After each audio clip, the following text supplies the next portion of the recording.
back to our Tutorial Tuesdays. Today we are talking about the back bend of upward facing dog, or Urdhva Mukha Svanasana. It is in mostly every single yoga class we can think of. It is one of those nice foundational postures that we revisit time and time again. So it is so beneficial for us to know how it is supposed to feel in our body, the benefits, what we're supposed to be focusing on as we strengthen and lengthen, and how to properly perform this so we don't cause any future injury in classes that we take in the future. So we will actually start today from plank pose, kind of pretending like we're coming from a vinyasa. So we want to make sure, first things first, we are spreading between the fingertips, grounding down through the mat. We want to already start gripping with the fingertips here. Extend both legs, heels out behind, nice long, strong plank. Suck the navel into the spine. Slowly bend the elbows by the sides, hugging them in by the ribs to lower down. Chaturanga. Inhale. Press through the palms to lift the chest. Untuck the feet. So our upward facing dog will be our head is lifted. We're rolling the shoulders down and back, pressing through the palms, making sure to not have a super locked elbow.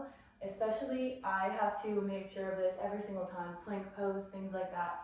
If you are slightly double jointed or you can feel your range of motion could go further, don't lock your arms or your legs if possible. So we want to think of keeping a slight micro bend in the elbows as we lift up.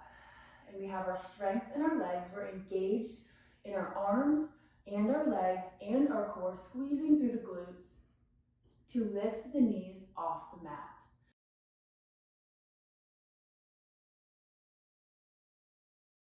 Now, we have a few options for our gaze here. We can stay gazing up, or we can gaze slightly forward.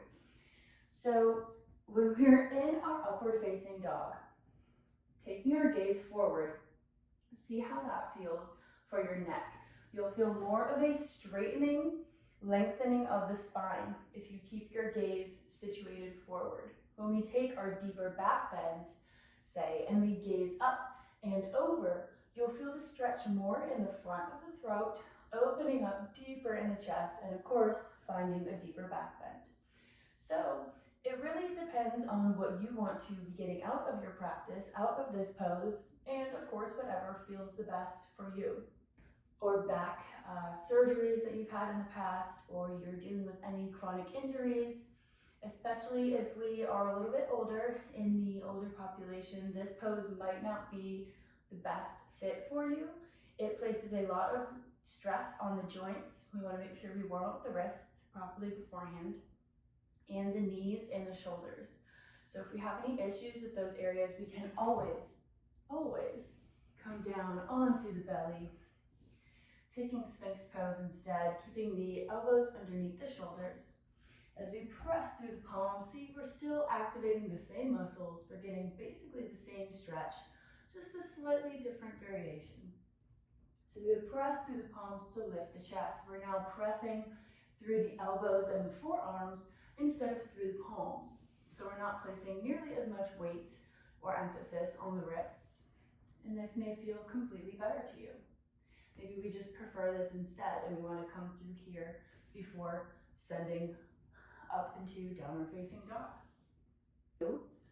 So we can have our traditional upward facing dog, remembering to not lock the elbows.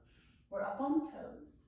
We can gaze maybe behind the shoulder. If we make sure our feet are spread a little bit more, so we have a little bit more stability, we can find a little twist here. Feeling this in the lower spine and the side of the belly. Take our leg, one of them, bend the knee. See, we're gaining more strength in the leg that is pressing down as we're active, still sending the knee up. And then we would switch, finding a little bit more strength training. Down onto the legs for this next one, I would recommend not staying up on one arm. We'll be lifting one arm in the air, so you're really pressing through this left hand, working through the lower back and the shoulders even more, squeezing through the glutes. This is a very active full body pose, even though it may not look like it. We want to continually to engage the glutes, the quads, the biceps and triceps, the shoulders, and suck the navel into the spine. This pose, as you may have noticed, activates a lot of our chakras. It flows through the root, the sacral, the solar plexus, the heart, and the throat chakra. Really, the only ones that it doesn't hit a lot are the third eye and the crown. So it is a very balancing pose. We use it a lot in our vinyasa flows, boosts the energy, lifts the spirit as we open up through the thoracic chest, and we enjoy this beautiful little back bend. This is a super good all body strengthener as we really work through the quads, the hip flexors, the core, the shoulders. We even find some strength in the biceps and triceps. No more jiggly squirrel arms here, ladies.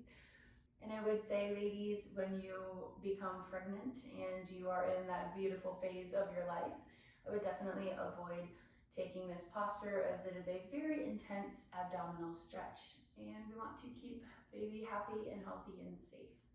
So keeping all of those variations and benefits in mind, I just want to say to always make sure to listen to your body. Take any modifications, come into Sphinx pose, or just lie flat on the belly with a teeny tiny little back bend if that's what feels good to you. We don't have to put upward facing dog in any of our practices if it doesn't feel the best to you. So always keep that in mind. And I hope maybe we learned a little bit something, maybe we felt a little bit more on how it's supposed to open up and feel good in our own bodies. And I hope you join me for our next Tutorial Tuesday.